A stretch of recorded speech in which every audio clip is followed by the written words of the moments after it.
Pemirsa, insiden helikopter terlilit tali layangan di Kabupaten Badung kembali terjadi. Kali ini sebuah helikopter jenis Robinson R66 dengan nomor registrasi PKVPN terlilit tali layangan di daerah Garuda Wisnu Kencana GWK.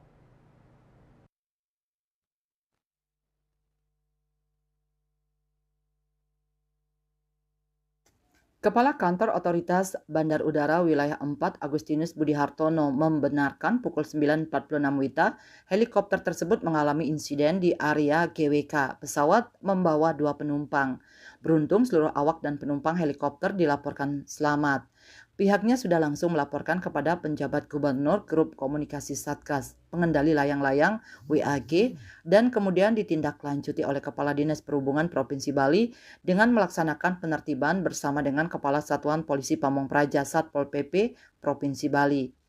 Menurutnya helikopter terkena lilitan layang-layang di area sekitar GWK pada ketinggian kira-kira 900 kaki. Setelah mendarat, inspeksi pada main rotor dan tail rotor menunjukkan bahwa tidak ada kerusakan yang signifikan lantaran tali layangan yang menjerat helikopter tersebut berukuran kecil, berbeda dengan insiden sebelumnya yang melibatkan layangan besar di Pecatu.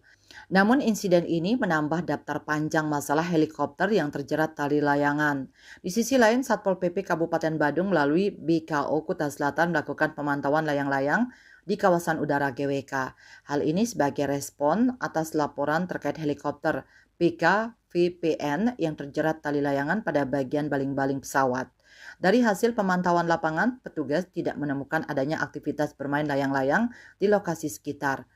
Untuk mencegah hal serupa terulang, Satpol PP Provinsi menginstruksikan pemasangan spanduk peringatan di kawasan-kawasan yang dilarang menerbangkan layang-layang. Kepala Satpol PP Kabupaten Badung I Gusti Agung Ketut Suryanegara menjelaskan bahwa pengawasan di kawasan udara GWK dilakukan menindaklanjuti laporan dari perusahaan helikopter. Namun saat pemantauan di lapangan tidak ada aktivitas bermain layang-layang yang ditemukan. Informasi dari masyarakat menyebutkan bahwa layang-layang dimainkan pada pagi hari dan sudah diturunkan pada siang hari. Berdasarkan informasi di lapangan, area sekitar GWK memang sering menjadi tempat bermain layang-layang. Hal ini sudah dibahas dalam rapat Zoom meeting dengan Satpol PP Provinsi Bali.